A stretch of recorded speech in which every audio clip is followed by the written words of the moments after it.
In the middle of the Great War, I was invalided home from the front, and after spending some months in a rather depressing convalescent home, was given a month's sick leave.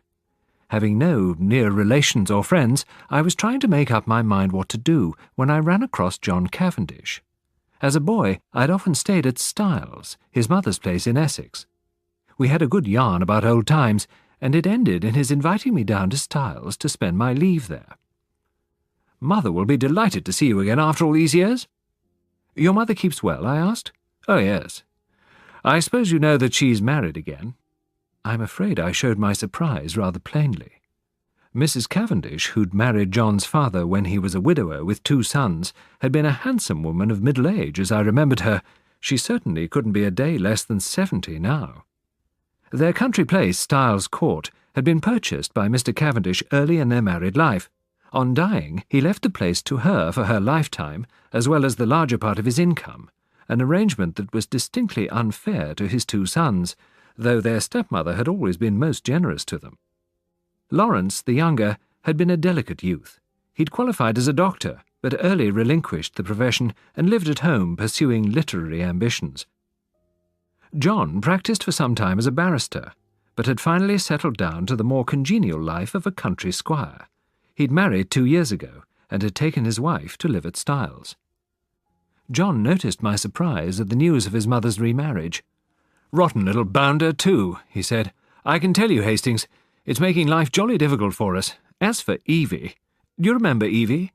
"No." "Oh, I suppose she was after your time. She's mother's companion. Jack of all trades. A great sport, old Evie." "You were going to say—" "Oh, this fellow Inglethorp. He turned up from nowhere on the pretext of being a second cousin or something of Evie's, though she didn't seem particularly keen to acknowledge the relationship. The fellow's an absolute outsider. He's got a great black beard and wears patent leather boots in all weathers. But Mother took to him at once and made him her secretary. You know how she's always running 100 societies." I nodded. "And you could have knocked us all down with a feather when 3 months ago she suddenly announced that she and Alfred were engaged. The fellow must be at least 20 years younger than she is. It's simply bare-faced fortune-hunting. But there you are." 3 days later, I descended from the train at Styles St. Mary. John Cavendish was waiting on the platform and piloted me out to the car. "I'm afraid you'll find it very quiet down here, Hastings," he said. "I drill with the volunteers twice a week. My wife works as a land girl. She's up at 5 every morning to milk, and keeps at it steadily until lunchtime." He glanced at his watch. "I wonder if we've time to pick up Cynthia." No. She'll have started from the hospital by now." "Cynthia? That's not your wife?" "No. Cynthia's a protégée of my mother's, the daughter of an old school friend. She was left an orphan and penniless. Mother came to the rescue, and Cynthia's been with us nearly 2 years now. She works in the hospital at Tadminster." As we drew up in front of the fine old house, a lady in a tweed skirt who was bending over a flower bed straightened herself. "Hello, Evie," said John. "Here's our wounded hero, Mr. Hastings. Miss Howard." Miss Howard shook hands with a hearty, almost painful grip. She was a pleasant-looking woman of about 40, with a deep voice and large, sensible, square body. "Weeds grow like a house afire. Can't keep up with them. She'll press you in." "I'll be only too delighted to make myself useful," I said. Miss Howard led the way round to where tea was spread under the shade of a large sycamore. A figure rose from one of the basket chairs. "My wife," said John. "Mr. Hastings." I shall never forget my first sight of Mary Cavendish, nor the vivid sense of slumbering fire in those wonderful tawny eyes of hers. She greeted me with a few words of pleasant welcome. As I sank into a basket chair, feeling distinctly glad that I'd accepted John's invitation, a well-remembered voice floated through the open French window. "Then you'll write to the Princess, Alfred?" There was a murmur of a man's voice, and then Mrs. Inglethorpe's voice rose in reply. "Yes, certainly. After tea will do quite well. You're so thoughtful, Alfred, dear."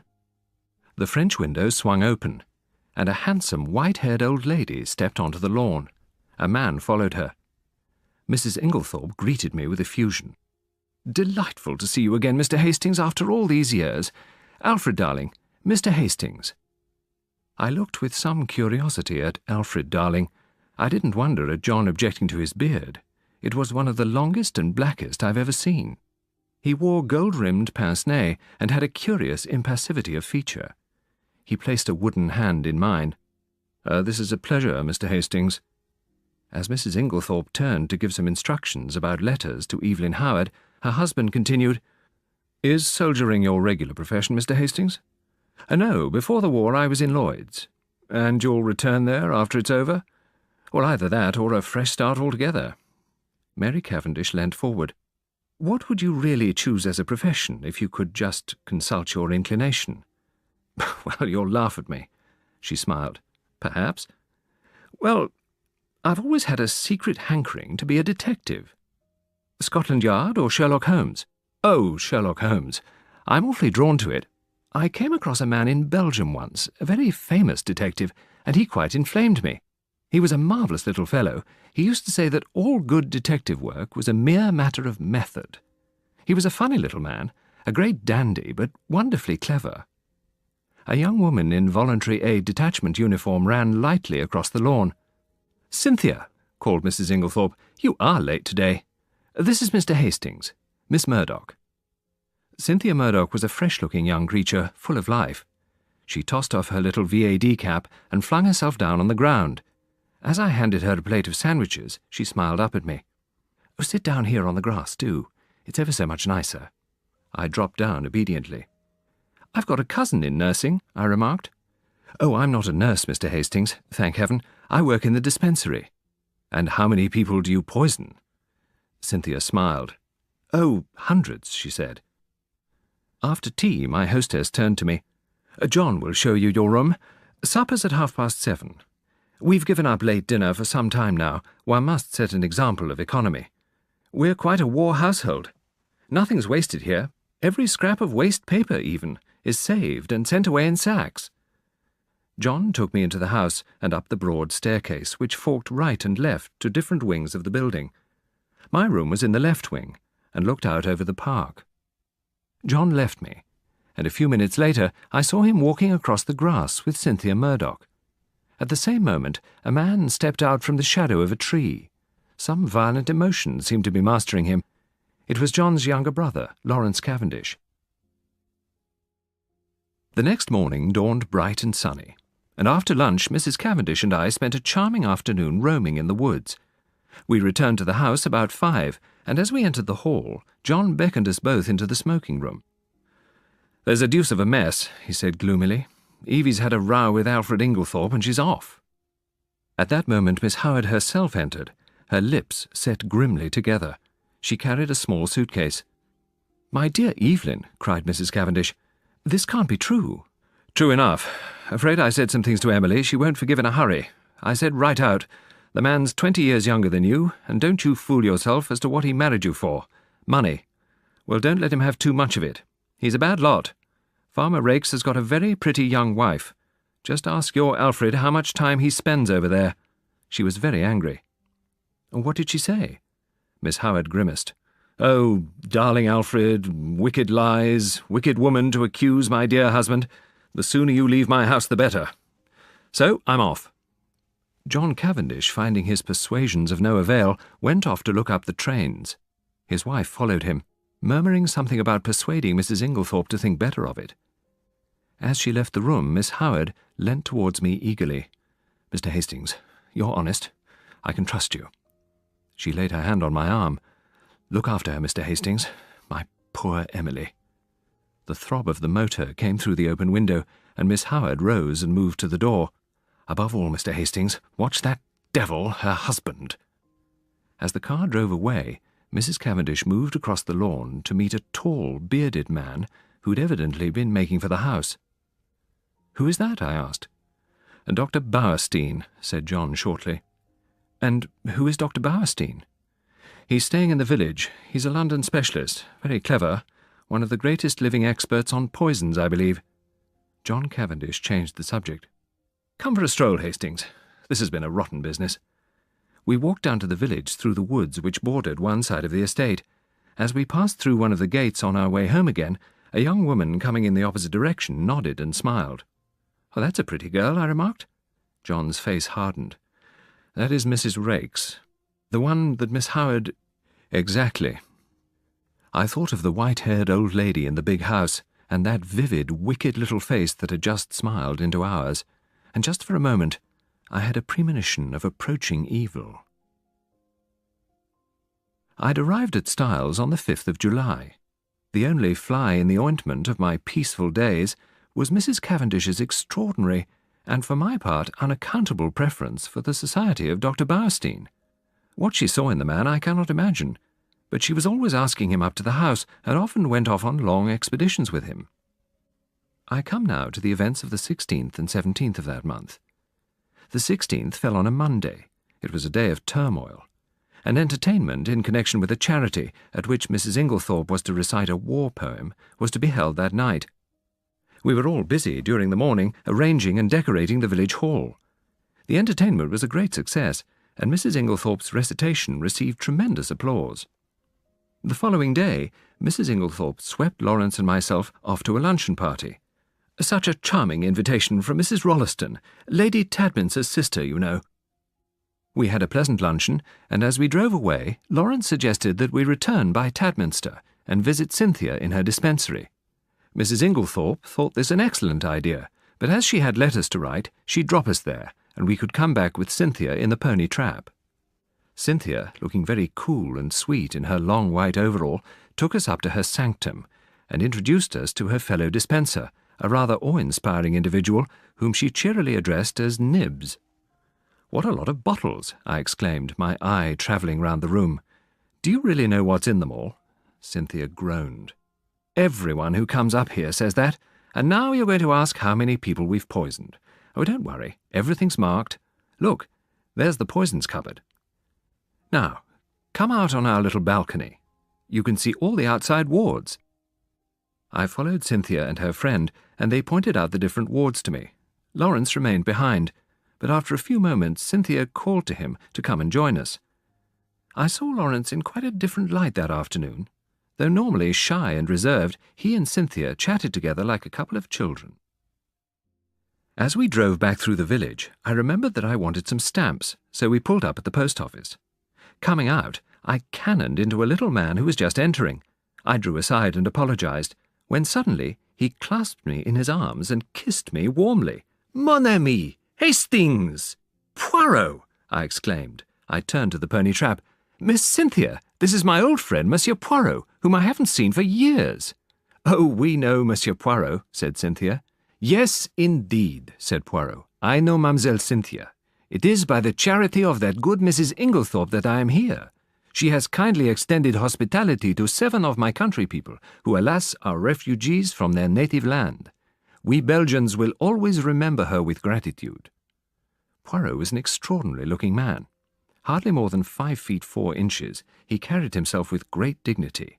His moustache was very stiff and military, and the neatness of his attire was almost incredible. Yet this quaint, dandified little man had been, in his time, one of the most celebrated members of the Belgian police. As a detective, his flair had been extraordinary, and he'd achieved triumphs by unravelling some of the most baffling cases of the day. He pointed out to me the little house inhabited by him and his fellow Belgians, and I promised to go and see him at an early date. Then he raised his hat with a flourish to Cynthia, and we drove away. As we entered the hall, Mrs. Inglethorp came out of her boudoir, looking flushed and upset. Catching sight of Dorcas, the parlour-maid, she called to her to bring her some stamps, as she needed them for letters she was writing. "Yes'm," said the old servant. "And have you lighted the fire in my room as I told you?" "Yes, ma'am." As she went back into her boudoir, Lawrence turned on his heel and went out of the house. I suggested a quick game of tennis before supper. Cynthia agreed, and I ran upstairs to fetch my racket. Mrs. Cavendish was coming down the stairs. She, too, was looking odd and disturbed. "Where is Mrs. Inglethorp?" she asked. "In the boudoir, writing letters." Mrs. Cavendish seemed to nerve herself, and went rapidly past me down the stairs, across the hall to the boudoir, the door of which she shut behind her. As I ran out to the tennis court a few moments later, I had to pass the open boudoir window, and was unable to help overhearing Mary Cavendish saying, "Then you won't show it to me?" Mrs. Inglethorp replied, "My dear Mary, it doesn't concern you in the least," to which Mary Cavendish responded bitterly, "I might have known you'd shield him." Cynthia was waiting for me. "I say, there's been the most awful row. I've got it all out of Dorcas." "Well, what kind of row?" "Between Aunt Emily and him. I do hope she's found him out at last." "Was Dorcas there, then?" "Well, of course not. She happened to be near the door. It was a real old bust-up. I do wish I knew what it was all about." I thought of Mrs. Raikes and Evelyn Howard's warning, but wisely decided to hold my peace. We ate supper in a somewhat constrained silence, and immediately after the meal, Mrs. Inglethorp retired to her boudoir again. "Send my coffee in here, Mary," she called. "I've just 5 minutes to catch the post." Cynthia and I went and sat by the open window in the drawing-room, and Mary Cavendish brought our coffee to us. "Will you take Mrs. Inglethorp her coffee, Cynthia?" she asked. "Don't trouble," said Inglethorp. "I'll take it to Emily." He poured it out and went out of the room carrying it carefully. Lawrence followed him, and Mrs. Cavendish sat down by us. "It's almost too hot," she said. "We'll have a thunderstorm." Alas, these harmonious moments never endure. My paradise was rudely shattered by the sound of a loud voice in the hall. "That's Dr. Bowerstein," exclaimed Cynthia. "What a funny time to come." Alfred Inglethorp ushered the doctor in. He presented a sorry spectacle, being literally plastered with mud. "What have you been doing, Doctor?" cried Mrs. Cavendish. "I must make my apologies," said the doctor, "but Mr. Inglethorp insisted." "Well, Bowerstein," said John, strolling in from the hall, "have some coffee, and tell us what you've been up to." "Thank you, I will." He laughed rather ruefully and described how he discovered a rare species of fern in an inaccessible place, and in his efforts to obtain it had lost his footing and slipped ignominiously into a neighbouring pond. At this juncture, Mrs. Inglethorp called to Cynthia from the hall. "Just carry up my dispatch case, will you, dear? I'm going to bed." The door into the hall was a wide one. I rose when Cynthia did. John was close by me. There were, therefore, 3 witnesses who could swear that Mrs. Inglethorp was carrying her coffee, as yet untasted, in her hand. When Dr. Bowerstein finally made ready to leave, Mr. Inglethorp rose too. "I'll walk down to the village with you," he said. "I must see our agent over these estate accounts." He turned to John.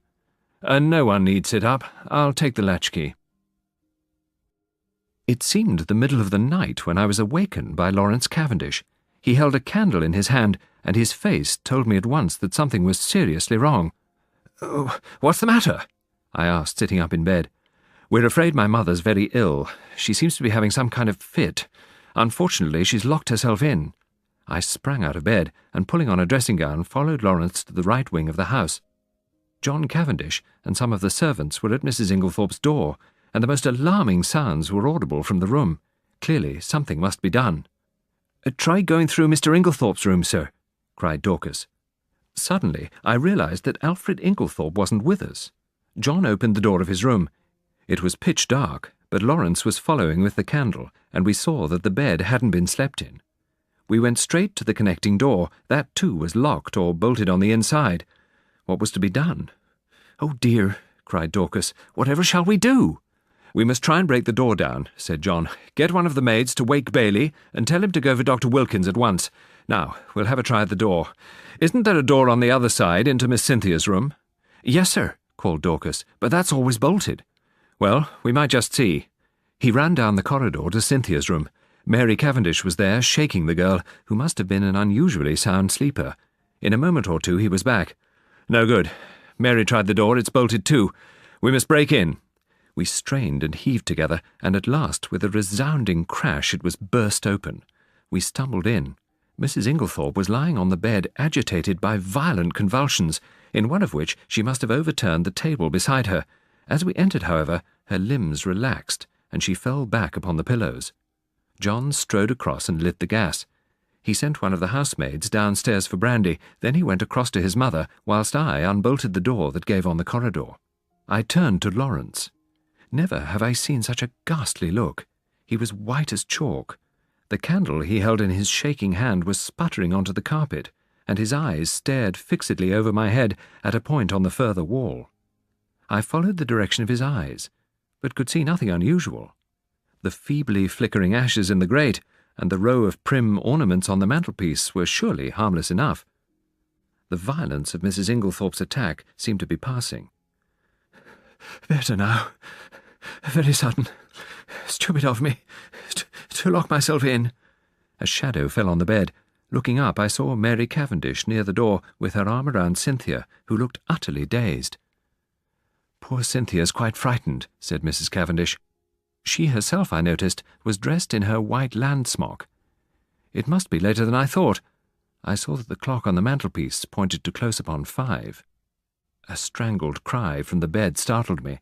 A fresh access of pain seized the unfortunate old lady. The convulsions were of a violence terrible to behold. We thronged round her, powerless to help or alleviate. A final convulsion arched her body in an extraordinary manner. At that moment, Dr. Bowerstein pushed his way into the room. At the same instant, Mrs. Inglethorpe cried out, "Alfred! Alfred!" and fell back motionless on the pillows. The doctor strode to the bed and energetically applied what I knew to be artificial respiration. We watched him, fascinated, though I think we all knew in our hearts that it was too late. Finally, he abandoned his task. At that moment, Dr. Wilkins, Mrs. Inglethorpe's own doctor, came bustling in. Dr. Bowerstein explained how he'd happened to be passing the lodge gates as Bailey came out in the car and had run up to the house as fast as he could, whilst the car went on to fetch Dr. Wilkins.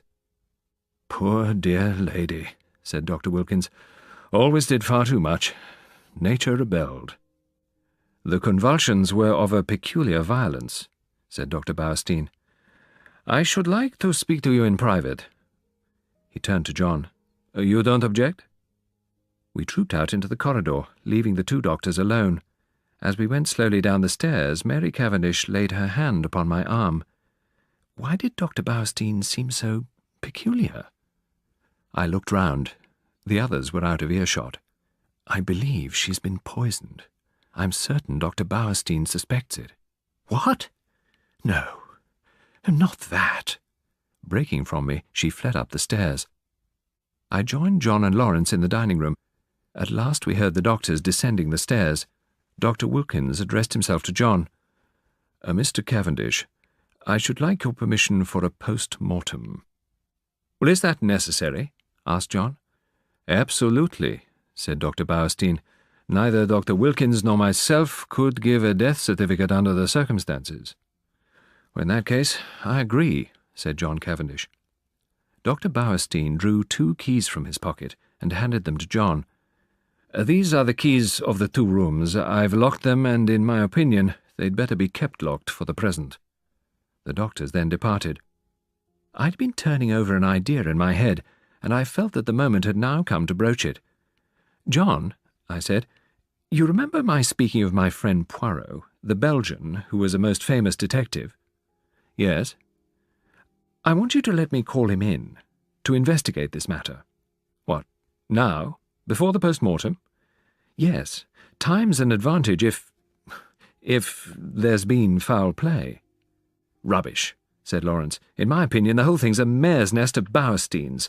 Wilkins hadn't an idea of poisoning until Bowerstein put it into his head." John hesitated.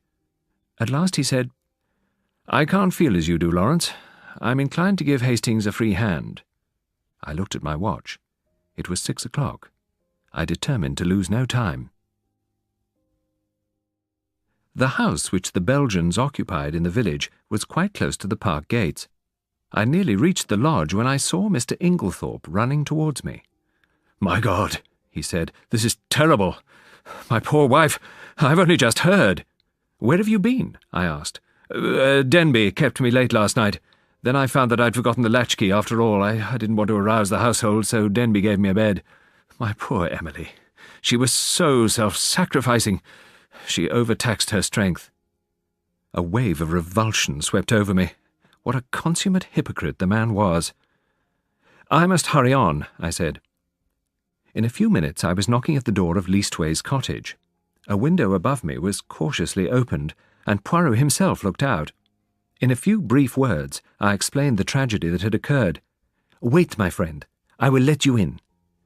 In a few moments he'd unbarred the door, and I followed him up to his room. There he installed me in a chair, and I related the whole story whilst he made a careful toilet. I was hardly as clear as I could wish. I repeated myself several times, and occasionally had to go back to some detail that I'd forgotten. Poirot smiled kindly on me. "The mind is confused. Take time, mon ami. You are agitated. It is but natural. Presently, when we are calmer, we will arrange the facts neatly, each in his proper place. Those of importance we will put on one side, those of no importance, poof, blow them away." "Well, that's all very well," I objected, "but how are you going to decide what is important and what isn't?" Poirot was arranging his moustache with exquisite care. "Voyons. One fact leads to another, so we continue. This next little fact? No. There is something missing, a link in the chain that is not there. We examine, we search, and that little curious fact, that paltry little detail that will not tally—" Poirot shook his forefinger so fiercely at me that I quailed. "Beware! Peril to the detective who says, 'It is so small, it does not matter.' That way lies confusion. Everything matters." "Well, I know. You always told me that. That's why I've gone into all the details of this thing, whether they seemed relevant or not. And I am pleased with you. But you have omitted one fact of paramount importance. What is that? You have not told me if Mrs. Inglethorp ate well last night." I stared at him. Surely the war had affected the little man's brain. "I don't remember," I said. "And anyway, I don't see—" "You do not see. But it is of the first importance." "Well, I can't see why," I said, rather nettled. "As far as I can remember, she didn't eat much. She was upset." Said Poirot. He opened a drawer and took out a small dispatch case. "Now I am ready. We will proceed to the chateau." We hurried up the village and turned in at the lodge gates. "Poirot," I said, "I wish you'd tell me why you wanted to know if Mrs. Inglethorp ate well last night. I can't see how it has anything to do with the matter." "I do not mind telling you, though, as you know, it is not my habit to explain until the end is reached. The circumstances suggest that Mrs. Inglethorp died of strychnine poisoning, and the contention is that it was administered in her coffee." "Yes." "What time was the coffee served?" "About 8 o'clock. "Well, strychnine is a fairly rapid poison. Its effects would be felt probably in about an hour. Yet in Mrs. Inglethorp's case, the symptoms do not manifest themselves until 5 o'clock the next morning. 9 hours. A heavy meal taken at about the same time as the poison might retard its effects, though hardly to that extent. But according to you, she ate very little supper. Now, that is a curious circumstance, my friend. Something may arise at the autopsy to explain it. In the meantime, remember it." When we reached the house, we went up together to the room of the tragedy. Poirot locked the door on the inside. He put down his little case on the round table by the window, but the top being loose, it tilted up and precipitated the case to the floor. "Ah, my friend," said Poirot, "one may live in a big house and yet have no comfort." After which piece of moralizing, he proceeded to a minute inspection of the room. A small purple dispatch case on the writing table, with a key in the lock, engaged his attention for some time. Next he examined the framework of the door we'd broken in, assuring himself that the bolt had really been shot. Then he went to the door opposite, leading into Cynthia's room. That door was also bolted. However, he went to the length of unbolting it and opening and shutting it several times. Suddenly, something in the bolt itself seemed to rivet his attention. Then, whipping out a pair of small forceps from his case, he drew out some minute particle, which he carefully sealed in a tiny envelope. On the chest of drawers there was a tray with a spirit lamp and a small saucepan on it. A small quantity of dark fluid remained in the saucepan, and an empty cup and saucer that had been drunk out of stood near it. Poirot dipped his finger into the liquid and tasted it gingerly. He made a grimace. "Cocoa, with, I think, rum in it."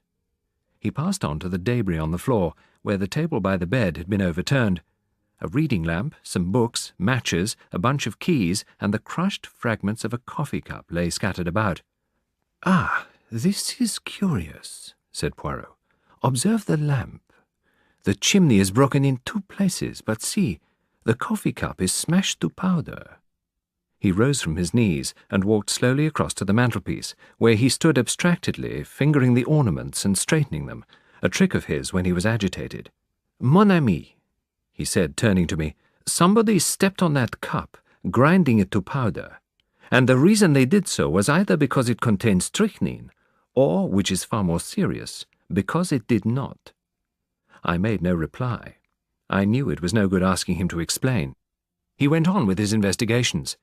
He picked up the bunch of keys from the floor and selected one, very bright and shining, which he tried in the dispatch case lock. It fitted, and he opened the box, but after a moment he relocked it and slipped the bunch of keys, as well as the key that had originally stood in the lock, into his pocket. I have no authority to go through these papers, but it should be done, at once.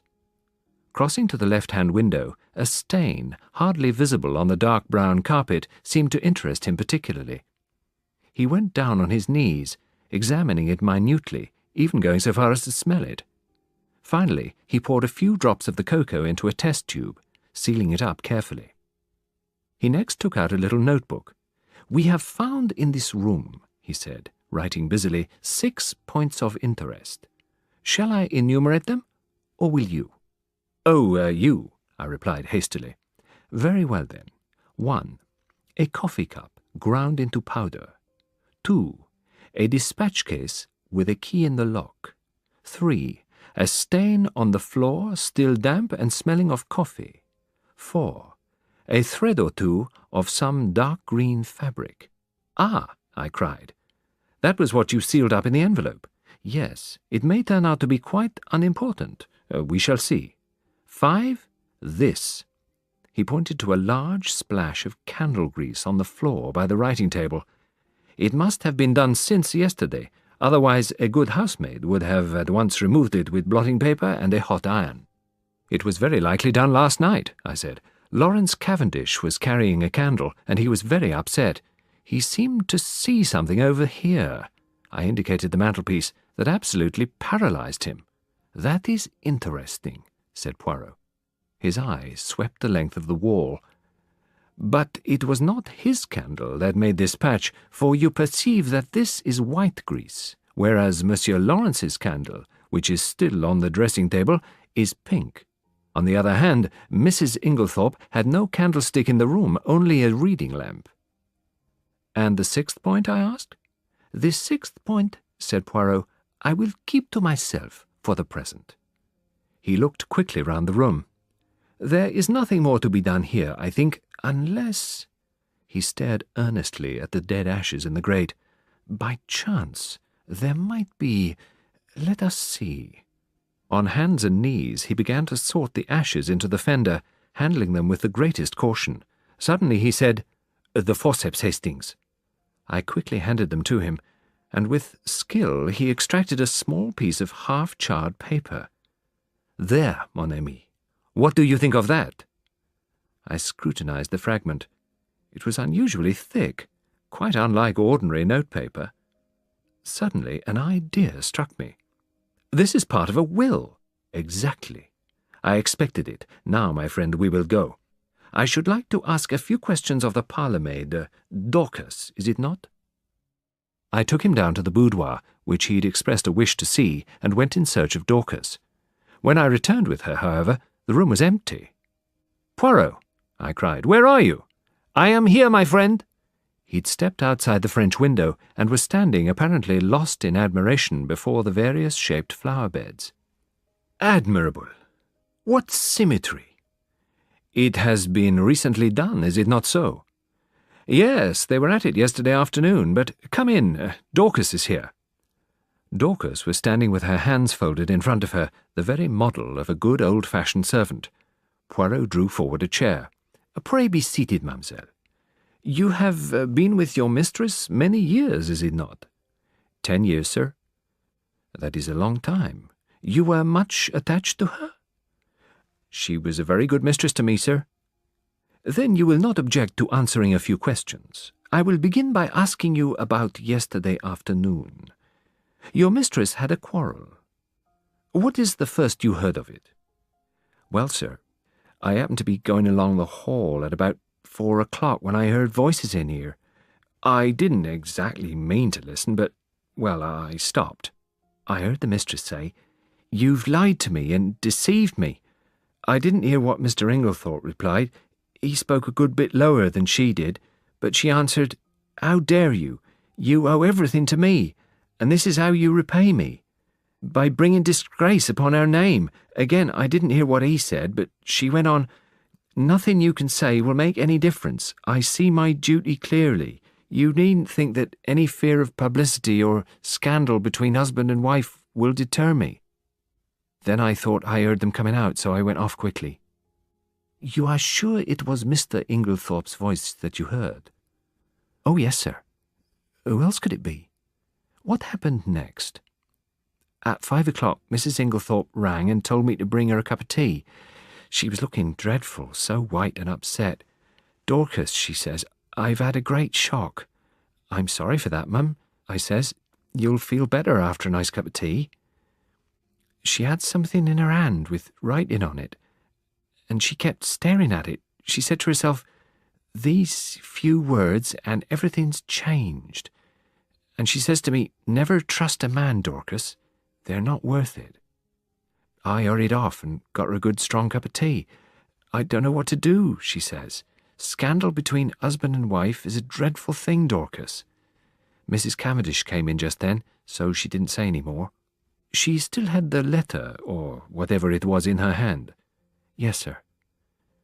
"What would she be likely to do with it afterwards?" "I expect she'd lock it up in that purple case of hers. It's where she kept important papers." "When did she lose the key of it?"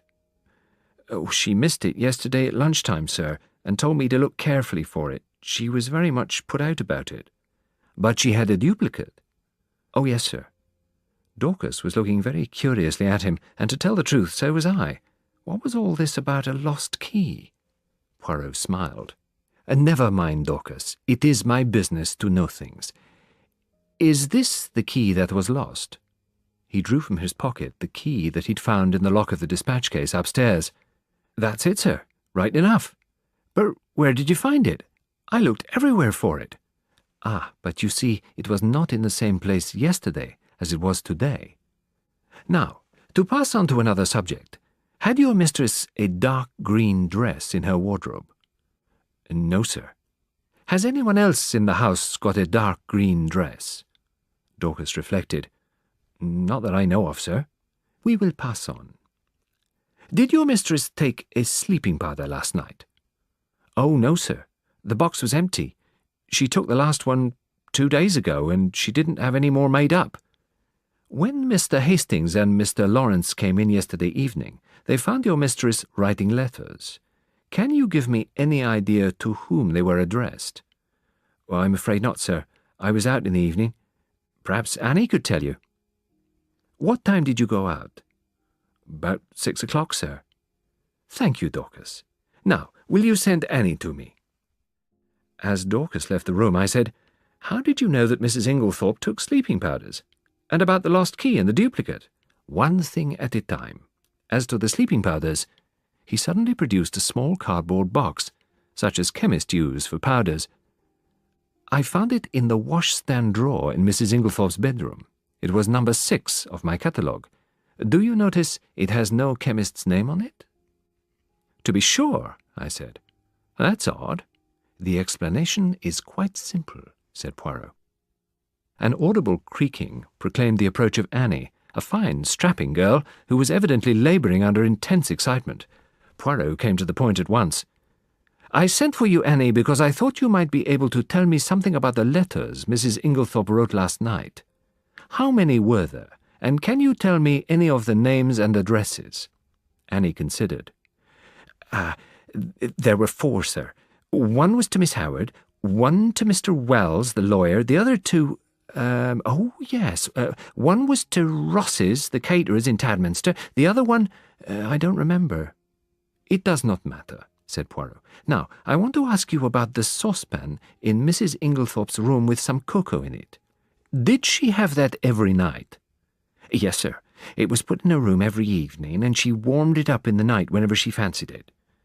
"Who took it to her room?" "I did, sir, when I went in to draw the curtains." "Did you bring it straight up from the kitchen?" No, sir. You see, there's not much room on the gas stove, so cook used to make it early before putting the vegetables on for supper. Then I used to bring it up and put it on the table by the swing door and take it into a room later. The table, is it on this side of the door or on the servant's side? It's this side, sir. What time did you bring it up last night? About 7:15, sir. And when did you take it into Mrs. Inglethorp's room? About 8 o'clock. Mrs. Inglethorp came up to bed before I'd finished. Then between 7:15 and 8 o'clock, the cocoa was standing on the table in the left wing. Yes, sir. Annie's face had been growing red. And if there was salt on the tray, sir, it wasn't me. I never took the salt near it. What makes you think there was salt on it? Asked Poirot. When I came to take the tray into the mistress's room, I saw it at once. I suppose I ought to have taken it down again and asked cook to make some fresh, but I was in a hurry because Dorcas was out, and I thought maybe the cocoa was all right and the salt had only gone on the tray, so I dusted it off with my apron. I had the utmost difficulty in controlling my excitement. How Annie would have gaped if she'd realized that her salt was strychnine, one of the most deadly poisons known to mankind. I marvelled at Poirot's calm. I awaited his next question with impatience, but it disappointed me. When you went into Mrs. Inglethorp's room, was the door leading into Miss Cynthia's room bolted? Oh, yes, sir. It always was. Bien. That is all I want to know. Thank you very much. As Annie took herself creakingly out of the room, my pent-up excitement burst forth. Poirot, I congratulate you. This is a great discovery. What is a great discovery? Why, that it was the cocoa and not the coffee that was poisoned. That explains everything. Of course it didn't take effect until the early morning, since the cocoa was only drunk in the middle of the night. So you think, Hastings, that the cocoa contained strychnine? Well, of course. That salt on the tray, what else could it have been? It might, said Poirot, have been salt. Before joining the others for breakfast, Poirot and I went together to the drawing-room, where the coffee cups and tray remained as we'd left them. Poirot made me recapitulate the scene of the night before, counted the 5 cups, and with infinite care took a drop or two from the grounds in each, tasting them before sealing them up in separate test tubes. Under the circumstances, we were naturally not a cheerful party at breakfast. There were, however, no red eyes, no signs of secretly indulged grief. I felt that Dorcas was the one most affected by the personal side of the tragedy. I pass over Alfred Inglethorp, who acted the bereaved widower in a manner I felt disgusting in its hypocrisy. Did he know we suspected him, I wondered? But did everyone suspect him? What about Mrs. Cavendish? I watched her as she sat at the head of the table, graceful, composed, enigmatic, and yet in some odd way I felt that the great strength of her personality was dominating us all. And little Cynthia, did she suspect? She looked very tired. I asked her if she were feeling ill. Yes, I've got the most beastly headache. Have another cup of coffee, mademoiselle, said Poirot solicitously. It will revive you. He jumped up and took her cup. No sugar, thank you, said Cynthia. I never take it in coffee. Sacré, murmured Poirot to himself as he brought back the replenished cup. Only I heard him, and glancing up, I saw his suppressed excitement. He'd heard or seen something that had affected him strongly. But what was it? In another moment the door opened and Dorcas appeared. Mr. Wells to see you, sir, she said to John. Show him into my study. He turned to us. My mother's lawyer, he explained. He's also the coroner. Perhaps you'd like to come with me. Poirot and I followed him into his study, and he closed the door behind us. Mr. Wells was a pleasant man of middle age. John introduced us and explained the reason for our presence. I wish I could have spared you the pain and publicity of an inquest, said Mr. Wells, but of course it's quite unavoidable in the absence of a doctor's certificate. I need not tell you, my dear Cavendish, how distressed I am at this most tragic affair. Can you give us no help in solving it, monsieur? Interposed Poirot. I? Yes. We heard that Mrs. Inglethorp wrote to you last night. You should have received the letter this morning. Well, I did, but it merely asks me to call upon her this morning. Mr. Wells, said Poirot, there is one thing I should like to ask you. That is, if it is not against professional etiquette. In the event of Mrs. Inglethorp's death, who would inherit her money?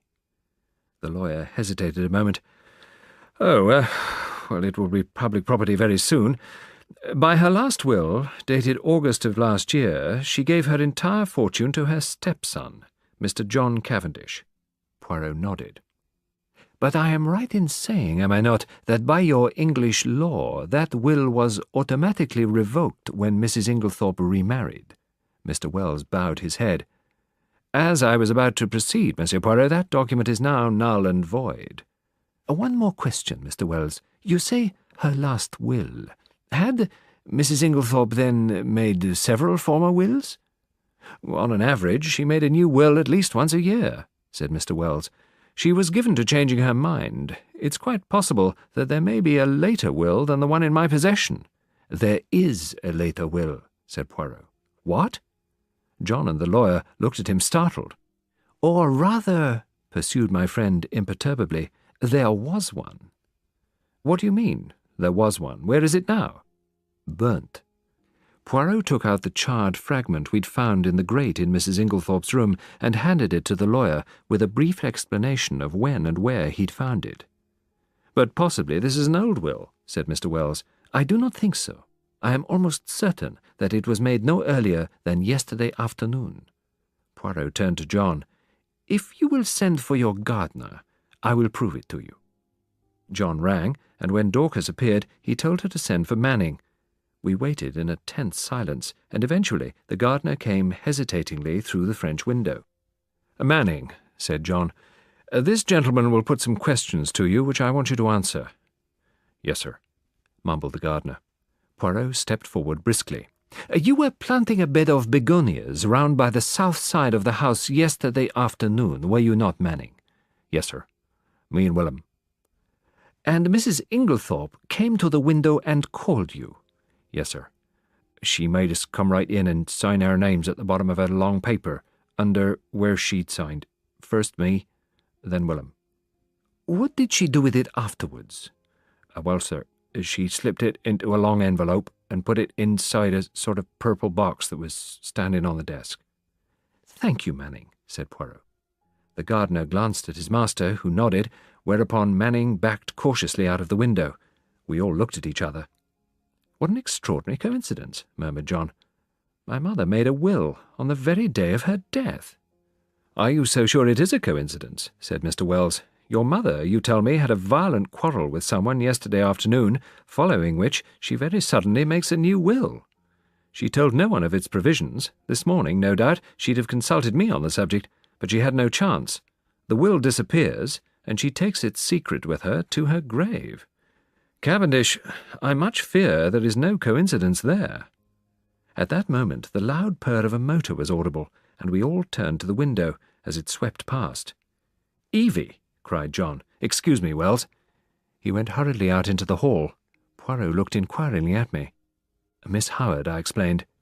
I followed John into the hall. As Miss Howard's eyes fell on me, a sudden pang of guilt shot through me. This was the woman who'd warned me so earnestly, and to whose warning I had, alas, paid no heed. I was relieved when she shook me by the hand with her well-remembered manly grip. Come along, said John. They'll make you some fresh tea. Oh, here's Monsieur Poirot. He's helping us investigate. Nothing to investigate, she said. Haven't they taken Inglethorp to prison yet? My dear Evie, do be careful. The inquest isn't until Friday. The man will be out of the country by then. He won't stay here tamely and wait to be hanged. John Cavendish looked at her helplessly. I know what it is, she accused. You've been listening to the doctors. What do they know? Just enough to make him dangerous. I should know. My own father was a doctor. That Wilkins is about the greatest fool I've ever seen. You find out how Inglethorp did it. He's a crafty beggar.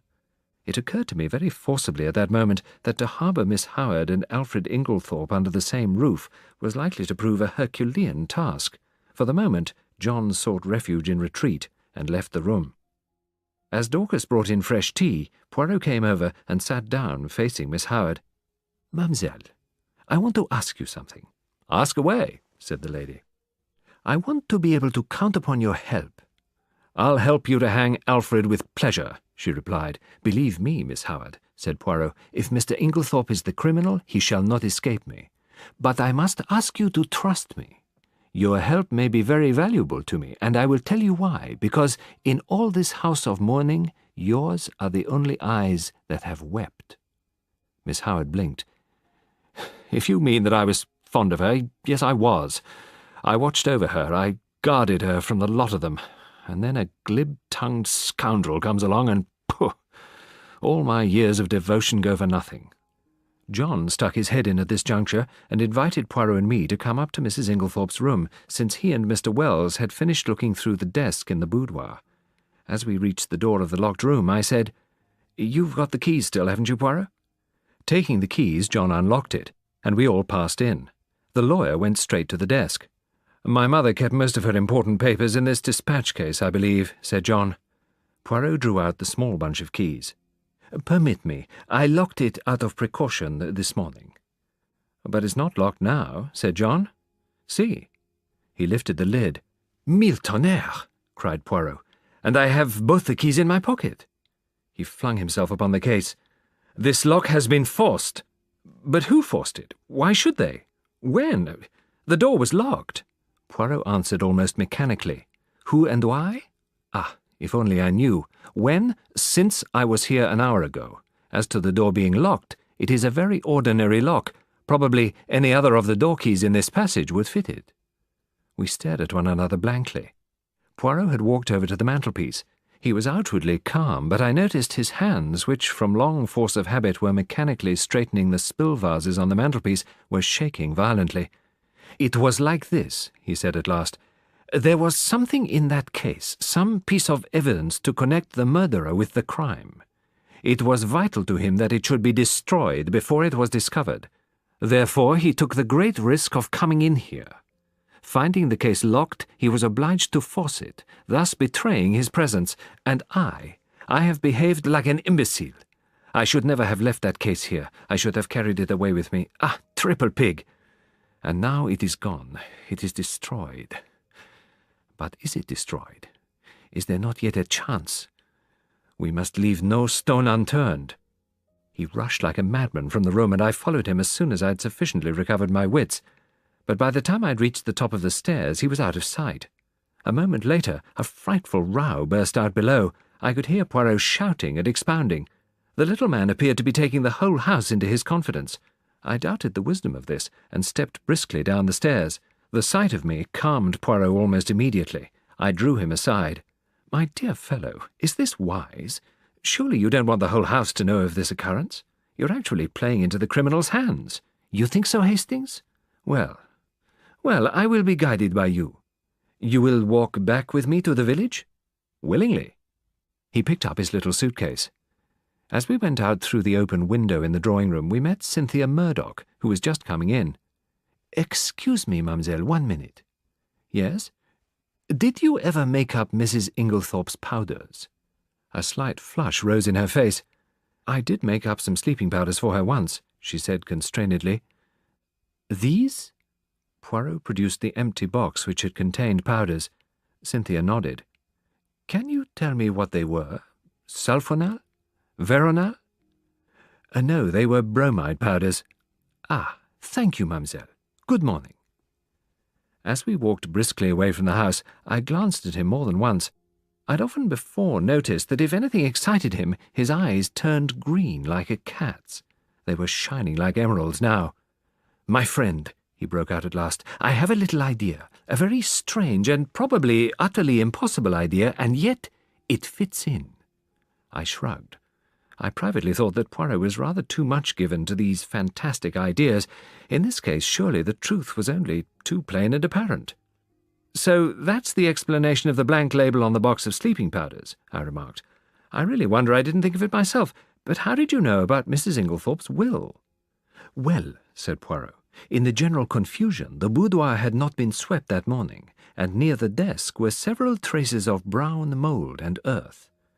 I strolled to the window and saw at once that the begonia beds had been newly planted, and I learnt from you that they had been planted yesterday afternoon. I was now sure that one, or possibly both gardeners, for there were 2 sets of footprints in the bed, had entered the boudoir. For if Mrs. Inglethorpe had merely wished to speak to them, she would in all probability have stood at the window. I was now quite convinced that she had made a fresh will, and had called the 2 gardeners in to witness her signature. Events proved that I was right. That was very ingenious, I couldn't help admitting. Another point, how did you know that the key of the dispatch case had been lost? I did not know it. It was a guess that turned out to be correct. You observed that it had a piece of twisted wire through the handle which suggested it had been wrenched off a key ring. But on Mrs. Inglethorpe's bunch I found what was obviously the duplicate key, very new and bright, which led me to the hypothesis that somebody else had inserted the original key in the lock of the dispatch case. Yes, I said, Alfred Inglethorpe. Poirot looked at me curiously. You are very sure of his guilt? Every fresh circumstance seems to establish it more clearly. On the contrary, said Poirot, there are several points in his favour. I see only one, I said, that he wasn't in the house last night. Bad shot, as you English say. You have chosen the one point that, to my mind, tells against him. How is that? Because if Mr. Inglethorpe knew that his wife would be poisoned last night, he would certainly have arranged to be away from the house. His excuse was an obviously trumped-up one. That leaves us two possibilities. Either he knew what was going to happen, or he had a reason of his own for his absence. And that reason? I asked sceptically. Poirot shrugged. How should I know? Discreditable, without doubt. This Mr. Inglethorpe, I should say, is somewhat of a scoundrel, but that does not of necessity make him a murderer. We'd reached Leastway's cottage, and Poirot ushered me upstairs to his own room. He placed our 2 chairs in front of the open window, which commanded a view of the village street. The fresh air blew in warm and pleasant. It was going to be a hot day. Suddenly, my attention was arrested by a weedy-looking young man with a pale face rushing down the street. Look, Poirot, he leant forward. Tiens, it is Mr. Mace, from the chemist's shop. He is coming here. The young man came to a halt before Leastway's cottage and pounded vigorously on the door. A little minute, cried Poirot from the window. I come. Motioning to me to follow him, he ran down the stairs and opened the door. Mr. Mace began at once. Oh, Mr. Poirot, I'm sorry for the inconvenience, but it's all over the village about old Mrs. Inglethorpe's dying so suddenly. They do say it's poison. Poirot's face remained impassive. Only the doctors can tell us that, Mr. Mace. Oh, yes, exactly, of course. The young man hesitated. Just tell me this, Mr. Poirot. It isn't strychnine, is it? I hardly heard what Poirot replied. Something evidently of a non-committal nature. The young man departed, and as he closed the door, Poirot's eyes met mine. Yes, he said, nodding gravely, he will have evidence to give at the inquest. We went slowly upstairs again. I was opening my lips when Poirot stopped me with a gesture. Not now, mon ami. I have need of reflection. For about 10 minutes he sat in dead silence, and all the time his eyes grew steadily greener. At last he heaved a deep sigh. It is well. Now all is arranged and classified. The case is not clear yet, no, but there are 2 facts of significance. And what are they? The first is the state of the weather yesterday. But it was a glorious day, I said. Poirot, you're pulling my leg. Not at all. The thermometer registered 80 degrees in the shade. Do not forget that, my friend. It is the key to the whole riddle. And the second point? The important fact that Monsieur Inglethorpe wears very peculiar clothes, has a black beard, and uses glasses. Poirot, I can't believe you're serious. I am absolutely serious, my friend. And supposing the coroner's jury returns a verdict of wilful murder against Alfred Inglethorpe, I said. I should not allow it. I looked at the extraordinary little man, divided between annoyance and amusement. He was so tremendously sure of himself. He got up and laid his hand on my shoulder. Tears came into his eyes. In all this, you see, I think of poor Mrs. Inglethorpe, who is dead. She was not extravagantly loved, no, but she was very good to us Belgians. I owe her a debt. I endeavoured to interrupt, but Poirot swept on. Let me tell you this, Hastings. She would never forgive me if I let Alfred Inglethorpe, her husband, be arrested now, when a word from me could save him. In the interval before the inquest, Poirot was unfailing in his activity. I rather resented his not taking me into his confidence, and it occurred to me that he might have been making inquiries at Rake's farm. Finding him out when I called on Wednesday evening, I walked over to the farm hoping to meet him, but there was no sign of him. As I walked away, I met an old fellow who leered at me. "You from the Hall?" "Yes, I'm looking for a friend of mine." "A little chap as waves his hands when he talks, one of them Belgies from the village?" "Yes," I said. "He's been here, then?" "Oh, aye, he's been here right enough, more'n once too. Friend of yours, is he? You gentlemen from the Hall, you're a pretty lot." And he leered more jocosely than ever. "Why, do the gentlemen from the Hall come here often?" I asked, as carelessly as I could. He winked at me knowingly. "One does, mister. Naming no names, mind, and a very liberal gentleman too." I walked on sharply. Evelyn Howard had been right then, and I experienced a sharp twinge of disgust as I thought of Alfred Inglethorpe's liberality with another woman's money. On one point, Poirot seemed to have a curious obsession. He once or twice observed to me that he thought Dorcas must have made an error fixing the time of the quarrel. He suggested to her repeatedly that it was 4:30 and not 4 o'clock when she heard the voices, but Dorcas was unshaken. The inquest was held on Friday at the Stylites Arms in the village. Shorn of technicalities, the medical evidence by Dr. Bowerstein was that Mrs. Inglethorpe had met her death as a result of strychnine poisoning. "Is it possible," asked the coroner, "that she could have swallowed the poison by accident?" "I should consider it very unlikely. Strychnine is not used for domestic purposes, as some poisons are." "Could the strychnine have been administered in Mrs. Inglethorpe's after-dinner coffee, which was taken to her by her husband?" Possibly, but strychnine is a fairly rapid drug in its action. The symptoms appear from 1 to 2 hours after it has been swallowed. It is retarded under certain conditions, none of which, however, appear to have been present in this case. The symptoms did not manifest themselves until the early hours of the morning, which, on the face of it, points to the drug having been taken much later in the evening. "Mrs. Inglethorpe was in the habit of drinking a cup of cocoa in the middle of the night," remarked the coroner. "Could the strychnine have been administered in that?" "No, I myself took a sample of the cocoa remaining in the saucepan and had it analysed. There was no strychnine present, and I'd have been considerably surprised at any other result." "Why?" Simply because strychnine has an unusually bitter taste. It can only be disguised by some strongly flavoured substance. Cocoa would be quite powerless to mask it." One of the jury wanted to know if the same objection applied to coffee. "No," said Dr. Bowerstein. "Coffee has a bitter taste of its own which would probably cover the taste of the strychnine." This concluded his evidence, and Dr. Wilkins corroborated it on all points. Lawrence Cavendish was next called. His evidence was quite unimportant, but just as he was about to step down, he paused and said, "I should like to make a suggestion." "Oh, certainly, Mr. Cavendish," said the coroner. "Well, I may be quite wrong, but it still seems to me that my mother's death might be accounted for by natural means." "Well, how do you make that out, Mr. Cavendish?" "My mother, at the time of her death, and for some time before it, was taking a tonic containing strychnine."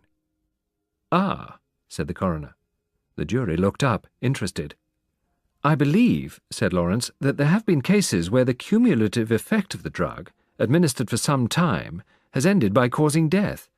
Also, isn't it possible that she may have taken an overdose of her medicine by accident?" "Well, this is the first we've heard of the deceased taking strychnine at the time of her death," said the coroner. "We're much obliged to you, Mr. Cavendish." Dr. Wilkins was recalled and ridiculed the idea. "Sudden death in this way would be quite impossible. There'd have to be a long period of chronic symptoms, which would certainly have attracted my attention. The whole thing's absurd." "And the second suggestion, that Mrs. Inglethorpe may have inadvertently taken an overdose?" 3 or even 4 doses wouldn't have resulted in death. Mrs. Inglethorpe would have had to take very nearly the whole bottle to account for the amount of strychnine found at the post-mortem." A juryman interrupted to suggest that the chemist who made up the medicine might have committed an error. "Well, that of course is always possible," replied the doctor. But Dorcas, who was the next witness called, dispelled even that possibility. The medicine hadn't been newly made up. On the contrary, Mrs. Inglethorpe had taken the last dose on the day of her death. The next witness was Mary Cavendish. She stood very upright and told how her alarm clock had aroused her at 4:30 as usual, and she was dressing when she was startled by the sound of something heavy falling. That would have been the table by the bed," commented the coroner. "I opened my door," continued Mary, "and listened. In a few moments a bell rang violently. Dorcas came running down and woke my husband, and we all went to my mother-in-law's room, but it was locked." The coroner interrupted her. "I think we know all that can be known of the subsequent happenings, but I should be obliged if you'd tell us what you overheard of the quarrel the day before. I understand you were sitting reading on the bench just outside the long window of the boudoir. That's so, isn't it?" This was news to me, and glancing sideways at Poirot, I fancied that it was news to him as well. There was the faintest pause. "Yes, that is so, but I didn't hear what was said." A faint spot of colour came into her cheek. "I'm not in the habit of listening to private conversations." The coroner persisted. "And you remember nothing at all? Nothing, Mrs. Cavendish? Not one stray word or phrase to make you realize that it was a private conversation?" She seemed to reflect, still outwardly as calm as ever. "Yes, I remember Mrs. Inglethorp said something, I don't remember exactly what, about causing scandal between husband and wife." "Ah, that corresponds with what Dorcas heard." The coroner leaned back, satisfied. "And that's all you can tell us?" "That's all." The examination was over, though I think the coroner suspected that Mary Cavendish could tell more if she chose. The gardeners William Earl and Manning were next called, and testified to witnessing a document on the 17th. Then it was Miss Howard's turn. Miss Howard produced the letter written to her by Mrs. Inglethorp on the evening of the 17th. It added nothing to our knowledge of the tragedy. It read, "Styles Court, Essex, July the 17th. My dear Evelyn, can we not bury the hatchet? I have found it hard to forgive the things you said against my husband, but I am an old woman, very fond of you. Yours affectionately, Emily Inglethorp." Then came the sensation of the day. The coroner called Albert Mace, chemist's assistant. It was our agitated young man of the pale face. In answer to the coroner's questions, he explained that he was a qualified pharmacist, but had only recently come to this shop, as the previous assistant had just been called up for the army. These preliminaries completed, the coroner proceeded to business. "Mr. Mace, have you lately sold strychnine to any unauthorized person?" "Yes, sir." "When was this?" "Last Monday night, the 16th. "Will you tell us to whom you sold it?" "Yes, sir." "It was Mr. Inglethorp." Every eye turned to where Alfred Inglethorp was sitting, impassive and wooden. He started slightly as the damning words fell from the young man's lips, a remarkably well-acted expression of astonishment on his face. "Are you in the habit of selling strychnine indiscriminately over the counter?" The wretched young man wilted visibly under the coroner's frown. "Oh, no, sir, but seeing it was Mr. Inglethorp of the Hall, he said it was to poison a dog." "Isn't it customary for anyone purchasing poison to sign a book?" "Oh, yes, sir. Mr. Inglethorp did so." "Have you got the book here?" It was produced, and the coroner dismissed the wretched Mr. Mace.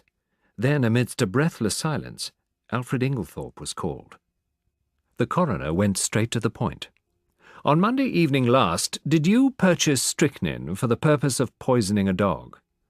"No, I did not," said Inglethorp. "There is no dog at Styles." "You deny absolutely having purchased strychnine from Albert Mace on Monday last?" "I do." "Do you also deny this?" The coroner handed him the register. "Certainly I do. That is not my signature." The coroner hesitated for a moment. "Mr. Inglethorp, would you mind telling us where you were on the evening of Monday, July the 16th? "I can't remember." "Well, that's absurd, Mr. Inglethorp," said the coroner. "Think again." Inglethorp shook his head. "I can't tell you." "Well, that's a pity," said the coroner. "I'm to take it, then, that you decline to say where you were at the time that Mr. Mace positively recognized you as entering the shop to purchase strychnine?" "Well, if you like to take it that way, yes." Poirot was fidgeting nervously. "Sacré! Does this imbecile of a man want to be arrested?" The coroner, however, passed briskly on to the next point. and Poirot drew a deep breath of relief. "You had a discussion with your wife on Tuesday afternoon." "Pardon me," interrupted Alfred Inglethorp. "You've been misinformed. I had no quarrel with my dear wife. The whole story is absolutely untrue. I was absent from the house the entire afternoon." "Have you anyone who can testify to that?" "You have my word," said Inglethorp haughtily. The coroner didn't trouble to reply. "There are 2 witnesses who'll swear to having heard your disagreement with Mrs. Inglethorp." "Those witnesses were mistaken." The coroner reflected a moment. "I believe, Mr. Inglethorp, that you yourself poured out the coffee and took it to your wife that evening." "Well, I poured it out, yes, but I didn't take it to her. I meant to do so, but I was told that a friend was at the hall door. So I laid down the coffee on the hall table, and when I came through the hall again a few minutes later it was gone." At that point Poirot nudged me gently, indicating 2 men who were sitting together near the door. One was a little sharp, dark, ferret-faced man. The other was tall and fair. I questioned Poirot mutely. He put his lips to my ear. "That little man is Detective Inspector James Japp of Scotland Yard, Jimmy Japp. The other man is from Scotland Yard too. Things are moving quickly, my friend." I stared at the 2 men intently. I was still staring when I was recalled by the verdict being given. "Wilful murder against some person or persons unknown." As we came out of the Stylites Arms, Poirot drew me aside. In a few moments the Scotland Yard men emerged, and Poirot stepped forward. "I fear you do not remember me, Inspector Japp." "If it isn't Mr. Poirot!" cried the inspector. He turned to the other man. "You've heard me speak of Mr. Poirot. It was 12 years ago we worked together, the Abercrombie forgery case. And do you remember Baron Altara? There was a pretty rogue for you. He eluded half the police in Europe, but we nailed him in Antwerp, thanks to Mr. Poirot here." I drew nearer and was introduced to Detective Inspector Japp, who in his turn introduced us both to his companion, Superintendent Summerhay. "I need hardly ask what you are doing here, gentlemen," remarked Poirot. Japp closed one eye knowingly. "No, indeed. Pretty clear case, I should say." "There I differ from you," said Poirot. "Oh, come," said Summerhay. "The man's caught red-handed." But Japp was looking attentively at Poirot. "Hold your fire, Summerhay. Me and Monsieur here have met before, and there's no man's judgment I'd sooner take. If I'm not greatly mistaken, he's got something up his sleeve." Poirot smiled. "I have drawn certain conclusions, yes." "Well," said Japp, "from the evidence at the inquest, Mr. Inglethorp murdered his wife as sure as I stand here, and if anyone but you hinted the contrary, I'd laugh in his face. I must say, I was surprised the jury didn't bring in wilful murder against him right off." "Perhaps," suggested Poirot, "you have a warrant for his arrest in your pocket now." A kind of wooden shutter of officialdom came down over Japp's countenance. "Perhaps I have, perhaps I haven't." Poirot looked at him thoughtfully. "I will tell you this, monsieur. Arrest Mr. Inglethorp, and the case against him will be dismissed at once. Comme ça." And he snapped his fingers. Japp's face grew grave, though Summerhay gave an incredulous snort. As for me, I was literally dumb with astonishment. "I daren't do it, Mr. Poirot," said Japp. "I'd take your word, but there's others over me who'll be asking what the devil I mean by it. Can't you give me a little more to go on?" Poirot reflected a moment. "Well then, my good Japp, you go at once to Styles?" "In about half an hour. We're seeing the coroner and the doctor first." "Good. Call for me in passing, the last house in the village. I will go with you.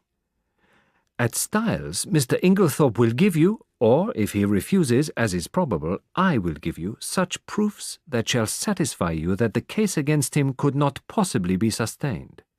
Is that a bargain?" "That's a bargain," said Japp, and the 2 detectives strode away, Summerhay with an incredulous grin on his face. "My dear Poirot," I said as we walked together to Leastways Cottage, "in spite of what I heard you say to the detectives, you surely still can't believe in the possibility of Alfred Inglethorpe's innocence. The evidence is so conclusive." "Yes, too conclusive." We turned in at the gate and proceeded up the now familiar stairs. "The whole thing is cut and dried." "No, my friend. This evidence has been very cleverly manufactured. so cleverly that it has defeated its own ends. Well, how do you make that out? Because so long as the evidence against Inglethorp was vague and intangible, it was very hard to disprove. But in his anxiety, the criminal has drawn the net so closely that one cut will set him free. I was silent, and in a minute or two Poirot continued, "Here is a man, let us say, who determines to poison his wife. How does he set about it? He goes boldly to the village chemist's and purchases strychnine under his own name, with a trumped-up story about a dog which is bound to be proved absurd. He does not employ the poison that night. No, he waits until he has had a violent quarrel with her, of which the whole household is cognizant. He prepares no shadow of an alibi, yet he knows the chemist's assistant must necessarily come forward with the facts. Bah! Do not ask me to believe that any man could be so idiotic. Only a lunatic who wished to commit suicide by causing himself to be hanged would act so. Still, I began, I don't see, neither do I see. I tell you, mon ami, it puzzles me. Me, Hercule Poirot. But if you believe him innocent, how do you explain his buying the strychnine? Very simply. He did not buy it. But Mace recognized him. I beg your pardon. He saw a man with a black beard, like Mr. Inglethorpe's, and wearing glasses, like Mr. Inglethorpe, and dressed in Mr. Inglethorpe's rather noticeable clothes. He could not recognize a man whom he had probably only seen in the distance, since, you remember, he himself had only been in the village a fortnight. Well, it may be so, I said.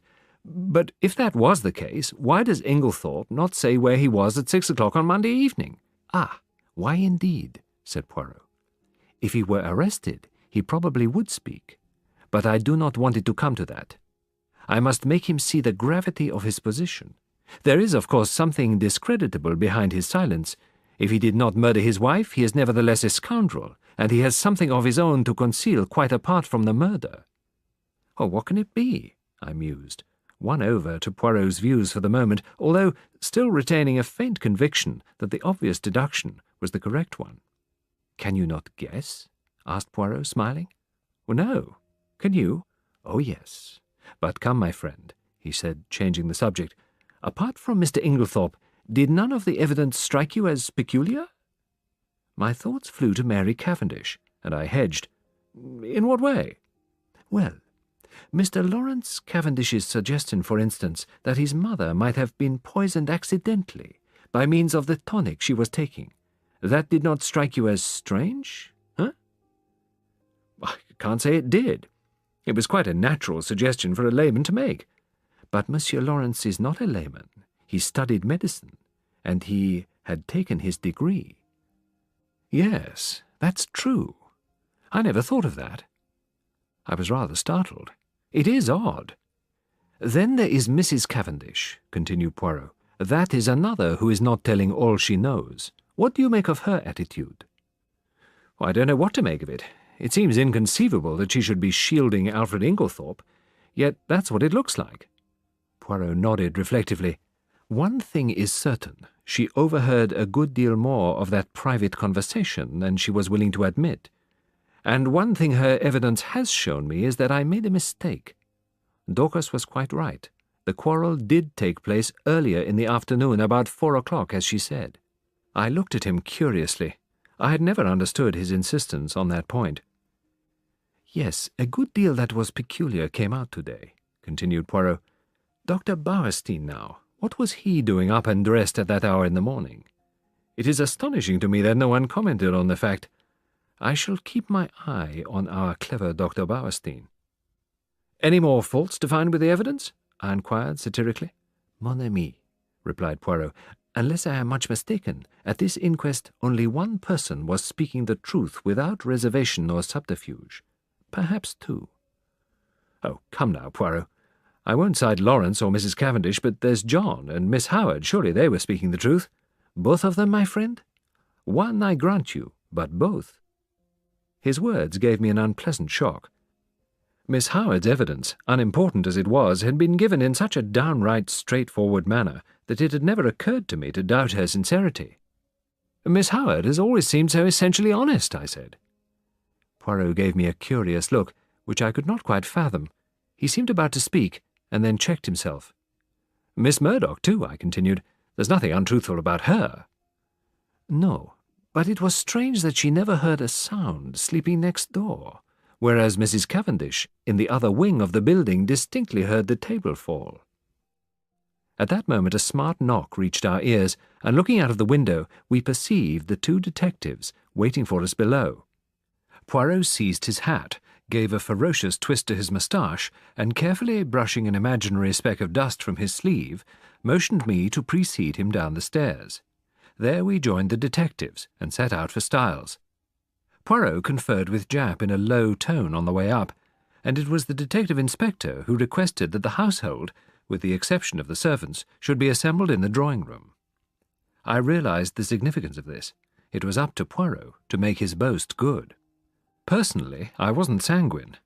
Poirot might have excellent reasons for his belief in Inglethorpe's innocence, but a man like Summerhay would require tangible proofs, and these I doubted Poirot could supply. Before very long we'd all trooped into the drawing-room, the door of which Japp closed. I think that for the first time we realized that the thing wasn't a bad dream, but a tangible reality. In this house a murder had been committed. In front of us were the detectives in charge of the case. The well-known glib phraseology passed rapidly through my mind in the interval before Poirot opened the proceedings. I think everyone was a little surprised that it should be he, and not one of the official detectives, who took the initiative. "Messieurs, dames," said Poirot, bowing as though he were a celebrity about to deliver a lecture, "I have asked you to come here all together for a certain object. That object, it concerns Mr. Alfred Inglethorpe." Inglethorpe was sitting a little by himself. I think, unconsciously, everyone had drawn their chairs slightly away from him, and he gave a faint start as Poirot pronounced his name. "Mr. Inglethorpe," said Poirot, "a very dark shadow is resting on this house, the shadow of murder." Inglethorpe shook his head. "Poor Emily," he murmured. "It's terrible." "I do not think, monsieur," said Poirot pointedly, "that you quite realize how terrible it may be for you. You are standing in very grave danger. Do you understand, monsieur, that you are suspected of poisoning your wife?" A little gasp ran round the circle at this plain speaking. "What a monstrous idea!" cried Inglethorpe. "I poison my dearest Emily?" Poirot watched him narrowly. "Mr. Inglethorpe, knowing what I have now told you, will you say where you were at 6 o'clock on Monday afternoon?" Slowly and deliberately, Inglethorpe shook his head. "I do not believe that anyone could be so monstrous as to accuse me of what you say." "Then I must speak for you." Alfred Inglethorpe sprang up. "You? How can you? You do not know." Poirot turned to face us. "Messieurs, dames, I speak. I, Hercule Poirot, affirm that the man who entered the chemist's shop and purchased strychnine at 6 o'clock on Monday last was not Mr. Inglethorpe. For at 6 o'clock on that day, Mr. Inglethorpe was escorting Mrs. Raikes back to her home from a neighbouring farm. I can produce no less than 5 witnesses to swear to having seen them together, either at 6 or just after. And, as you may know, the Abbey Farm, Mrs. Raikes's home, is at least 2.5 miles distant from the village. There is absolutely no question as to the alibi." "My word, Mr. Poirot," cried Japp. "You're the goods and no mistake. These witnesses of yours are all right, I suppose?" "Voilà. I have prepared a list of them, names and addresses. You will find it all right." "Oh, I'm sure of that. And I'm much obliged to you. A pretty mare's nest arresting Mr. Inglethorpe would have been." He turned to John Cavendish. "Now, sir, I should like to see the lady's bedroom, please, and after that I'll have a little chat with the servants. Don't you bother about anything. Mr. Poirot here will show me the way." As they went out of the room, Poirot caught me by the arm. "Quick, go to the other wing. Stand there, just this side of the baize door. Do not move till I come." Then, turning rapidly, he rejoined the 2 detectives. I took up my position, wondering what on earth lay behind the request. As I looked thoughtfully down the corridor in front of me, an idea struck me. With the exception of the Inglethorpes and Cynthia Murdoch, everyone else's room was in this left wing. Had that anything to do with it? I stood faithfully at my post, and it must have been quite 20 minutes before Poirot rejoined me. "Nothing's happened," I said. "But you have probably heard something, a big bump, eh, mon ami?" "No." "Is it possible?" I am not usually clumsy. I made but a slight gesture with the left hand, and over went the table by the bed. He looked so crestfallen that I hastened to console him. "Oh, never mind, old chap." I looked out of the window. "Hello, here's Dr. Bowerstein. Poirot, I really don't like him." "He is clever," observed Poirot. "Oh, clever as the devil. I must say I was overjoyed to see him in the plight he was in on Tuesday. You never saw such a spectacle." And I described the doctor's adventure. "He looked a regular scarecrow, plastered with mud from head to foot." "You saw him then?" "Well, yes, of course. He didn't want to come in. It was just after dinner, but Mr. Inglethorp insisted." "What?" Poirot caught me violently by the shoulders. "Was Dr. Bowerstein here on Tuesday night, the night of the murder? Hastings, do you not see? That alters everything, everything. Allons, we must act at once." In another 10 minutes we had borrowed John Cavendish's car and were racing along the high road to Tadminster. "Now, Poirot," I said, "perhaps you'll tell me what this is all about." "Well, mon ami, in clearing Alfred Inglethorp, I have been obliged to show my hand sooner than I intended. As long as I might be thought to be pursuing him, the criminal would be off his guard. Now he will be doubly careful." He turned to me abruptly. "Tell me, Hastings, you yourself, have you no suspicions of anybody?" I hesitated. To tell the truth, an idea, wild and extravagant in itself, had once or twice that morning flashed through my brain. "It's absurd," I said, "but I suspect Miss Howard of not telling all she knows." "Miss Howard?" "Yes. You'll laugh at me." "Not at all. Why should I?" "Well, I can't help feeling," I continued, "that we've rather left her out of the possible suspects. But can we say positively that she was away from Styles on the night of the murder?" "Yes, my friend," said Poirot unexpectedly, "we can. One of my first actions was to ring up the hospital where she was working. Miss Howard had been on afternoon duty on Tuesday, and, a convoy coming in unexpectedly, she kindly offered to remain on night duty, which offer was gratefully accepted. That disposes of that." "Oh," I said, rather nonplussed. "But it's her extraordinary vehemence against Inglethorp that started me off suspecting her. I had an idea she might have burnt the new will, mistaking it for the earlier one in his favour. She's so terribly bitter against him." "You consider her vehemence unnatural?" "Well, yes. She's so very violent. I wonder really whether she's quite sane on that point." Poirot shook his head energetically. No, you are on a wrong track there. Miss Howard is an excellent specimen of well-balanced English beef and brawn. She is sanity itself. Still, you are right in one thing. It is always wise to suspect everybody until you can prove logically that they are innocent.